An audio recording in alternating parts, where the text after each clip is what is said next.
Et à 10h40, le CAC est toujours à la peine moins 3% ce matin, mais c'est un petit peu moins pire. On est actuellement à 4345 points. On a fait un plus bas à Ziz à 4323.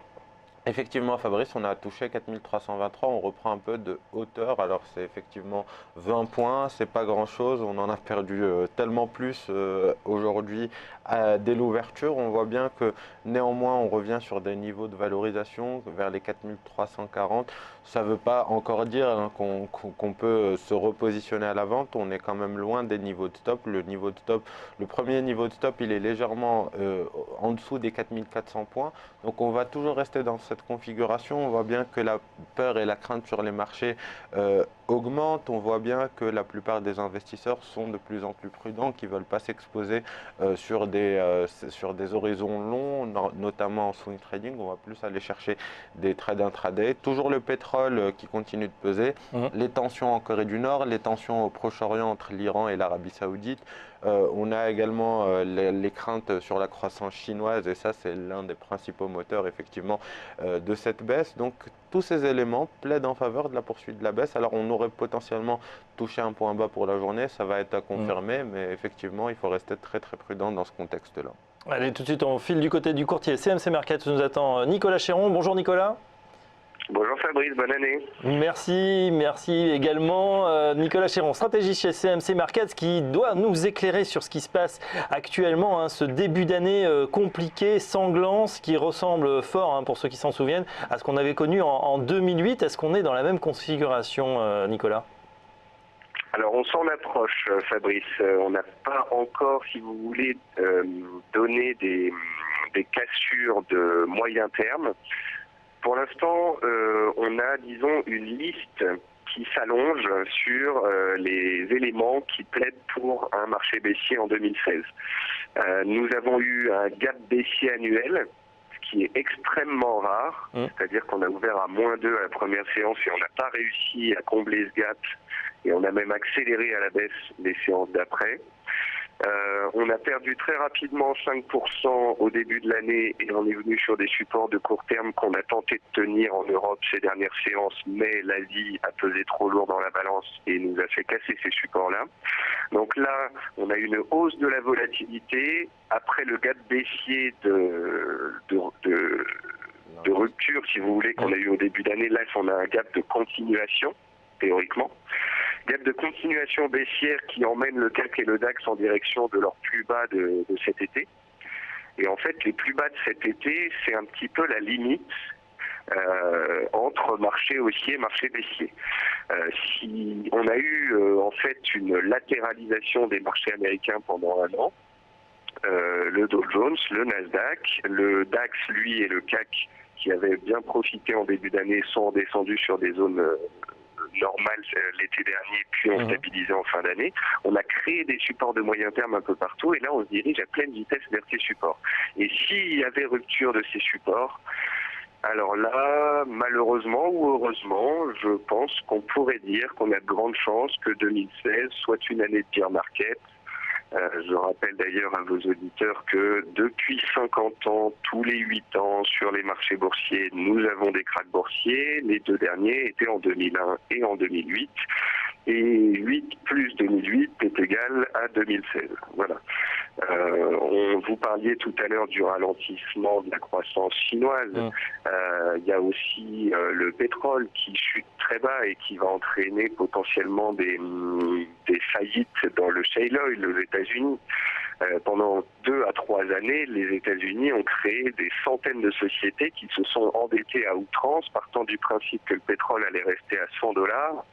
Et maintenant qu'on est à $30, ces sociétés-là, elles vont faire potentiellement faillite. Elles pourraient entraîner la faillite de banques. Et on pourrait donc avoir l'étincelle qui entraînerait ce passage d'un marché baissier et nerveux à un marché de krach boursier, quoi. Alors je reviens justement à cette notion de bear market, peut-être année 2016 bear market, vous disiez à l'instant. Qu'est-ce que c'est exactement? C'est entre combien et combien un bear market?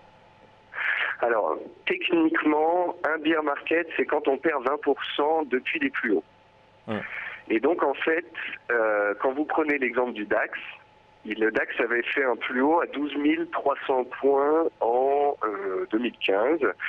Il a perdu 20% et il est revenu à 9 300 points. Donc il a perdu 20-23%. Il était à la limite du bear market. Pareil pour le Dow, pareil pour le DAX, pareil pour le Dow Jones Transportation. C'est des indices qui ont frôlé la limite du bear market. Certains sont arrivés à moins 20, moins 22. Les journalistes, les médias ont commencé à titrer bear market et hop, on était remonté, on avait sauvé la limite. Donc c'est 20% la limite technique de bear market. Maintenant, Fabrice, si vous voulez, on ne va pas attendre de perdre 20% par rapport au 1er janvier. Ouais. Donc on va garder cette notion de 20-25% de baisse par rapport au plus haut. Et donc on peut continuer, comme je vous le disais tout à l'heure, de se servir des marques laissées par le marché cet été, comme les marques d'un basculement en bear market potentiel. Donc sous 4100 points, 4200 points, le CAC passe en bear market. Sous 9300 points, le DAX passe en bear market. Sous 1800 points, le SP500 passe en bear market, etc. etc. Et on a déjà effectivement un CAC qui est à moins 6,5 à l'heure où on parle, évidemment avec la baisse d'aujourd'hui, moins 3,20, 6,5, voilà, on a fait pratiquement un tiers du chemin du fameux bear market où on prend carrément le plus haut à 5200 points, auquel cas là on s'en approche dangereusement. On prend le plus haut à 5200 points. D'accord. On prend le plus haut à 5200 points, on retire à peu près 20%, ça fait 4100 à peu près. Sous 4000, en tous les cas, ça deviendrait vraiment bear market et catastrophique. Sauf que on a quand même une grande différence avec 2008, Fabrice, c'est quoi? C'est qu'on a les banques centrales toujours à la manœuvre, qui pourraient se réveiller. Et donc, il y a un très très très bon papier de Olivier Delamarche qui a été écrit hier, je crois, à ce sujet. Le concept, en fait, c'est que si le CAC 40 passe sous 4000 points, si le Nikkei passe sous 16 500 points, si le SP500 passe sous 1800 points, il va y avoir du quantitative easing à en pleuvoir. Ouais, les banquiers centraux ne vont pas rester les bras croisés devant la chute des marchés, vont essayer de vont essayer d'éteindre un incendie avec des seaux d'eau. Voilà. Donc du coup, ça va pour l'image. décrédibiliser toute la politique de Janet Yellen qui est plutôt dans une optique de remontée des taux. C'est complètement impossible et ce ne sera pas le cas. Et ça, je vous le dis déjà depuis un an. L'année dernière, j'ai expliqué que les États-Unis ne devaient pas et ne pouvaient pas monter les taux. Ensuite, je vous ai expliqué qu'ils le feraient peut-être une fois en fin d'année pour ne pas qu'elle perde sa crédibilité. Cette année, en 2016, à cause du ralentissement mondial et à cause du ralentissement et de la réalité des chiffres qui rattrapent les États-Unis, ils ne seront absolument pas en mesure de monter les taux d'intérêt. Et sans vouloir déjà aller à l'étape d'après, mais c'est mon avis, donc je vous le dis, les États-Unis, si les marchés dérapent, lanceront un QE4. Allez, QE4, on en a eu un petit aperçu hier à travers les minutes de la Fed et les inquiétudes notamment concernant l'inflation basse. On a eu un discours plutôt dovish de la Fed. Ça pourrait être un premier prémisse par rapport à cet éventuel. Ça prendra du temps. Ça prendra beaucoup de temps, mais si vous voulez, je souligne, si vous voulez, la qualité avec laquelle Janet Yellen a réussi à passer d'un marché où on sortait d'un QE à un marché de hausse de taux. Elle a parfaitement géré cette situation, très qualitativement, avec une dialectique parfaite. Le problème, c'est le timing. C'est que les taux américains auraient dû être relevés plus tôt, avant, pour leur donner de la marge. Aujourd'hui, les taux américains, ils sont extrêmement bas. Et s'il y a des nouvelles secousses sur le marché, les Américains n'ont plus de marge de manœuvre sur les taux. La seule marge de manœuvre qui leur restera, ce sera la bonne vieille planche à billets. Eh bien, on verra ça. Juste une question, il nous reste une minute, Nicolas, sur la volatilité. Cet indice VIX, évidemment, qui a repris des couleurs. Il s'était écrasé ces dernières semaines. Un mot sur le VIX. Alors, en fait, le VIX, il a été surnommé l'indice de la peur. Le VIX, plus il augmente, plus la volatilité est exacerbée, donc plus les marchés sont volatiles, violents, erratiques, et plus il faut faire attention. Le VIX, donc le Volatility Index, dépasse en ce moment même ses plus hauts de décembre. Ça veut dire qu'après la petite frayeur qu'on a eue en décembre et la remontée, là la volatilité elle est en train de devenir plus élevée que ça. On est donc en train de passer potentiellement dans un marché ultra volatile.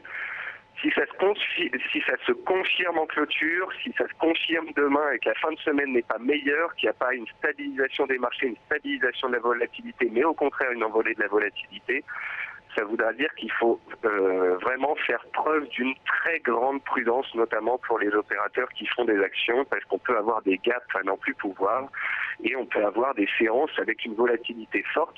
Rappelez-vous, en 2008, on faisait des séances où on gapait à -5, on remontait à +2, puis on finissait à -3 en séance. Ça faisait 8 à 10% de volatilité intra-séance. Intra-séance, effectivement. On va suivre ça avec vous hein, et en tout cas on a déjà eu un premier aperçu de comment vous voyez cette année. Merci en tout cas à Nicolas Chéron, le stratégiste de CMC Markets. Très prochainement à nouveau sur notre antenne. Dans un instant la suite et on va repartir du côté de Vega Trader pour observer les positions qui ont été détectées. À tout de suite.